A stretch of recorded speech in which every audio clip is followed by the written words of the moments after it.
Hundreds are in the dark tonight after storms scattered trees throughout the town. Channel 3's Matthew Campbell joins us now live with the mobile newsroom. And Matthew, quite a bit of damage out there tonight.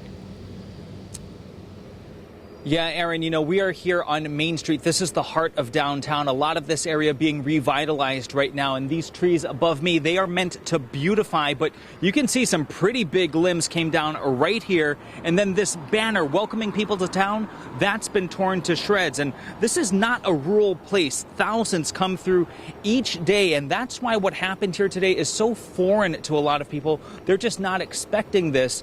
And a lot of devastation swept through here today in some of the most populated areas. The wind was crazy, it was very low visibility and heavy rain. Casey Stegman was driving on Prospect Street when he literally was jostled by the power from this evening's storms. And the back end of the truck actually started to lift up a little bit. Like this part here? This part here sure did. Knowing he was in the middle of the fiercest winds he's ever seen, he pulled over, turned his hazards on, and just hoped the winds would die down. That was different. It was rotating at, a certain level. I would defer back to Bruce or any of your weather professionals to see if there was some low-level rotation.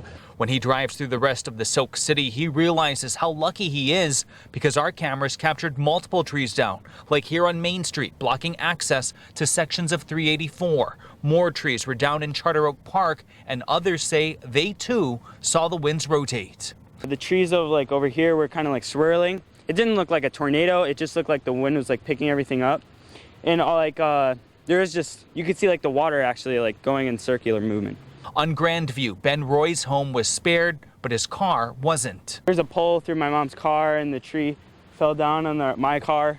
His Toyota blanketed by this tree that snapped at the base, and even though his car is likely totaled, he's grateful the tree didn't go in the opposite direction. The wind looked like it was swirling that way, so it pushed it away from the house, which is good. Meanwhile, on Cooper Street, the devastating winds and torrential rain made a swimming pool out of yards. It was just a white wall of water, and I told everybody, let's go inside, and it shook the house. When the Duncan family surveyed the damage, they saw a summer's worth of work ruined in just minutes. It was pretty scary when I saw the big wall of rain just going right past. We all just got scared. Now, in all, emergency crews responded to more than 40 calls here in Manchester alone. And now, while thousands are still in the dark, we did see multiple crews out working to restore power. And thankfully, no reported injuries, at least here in Manchester. That's the latest. Live here in Main Street, Matthew Campbell, Channel 13 News.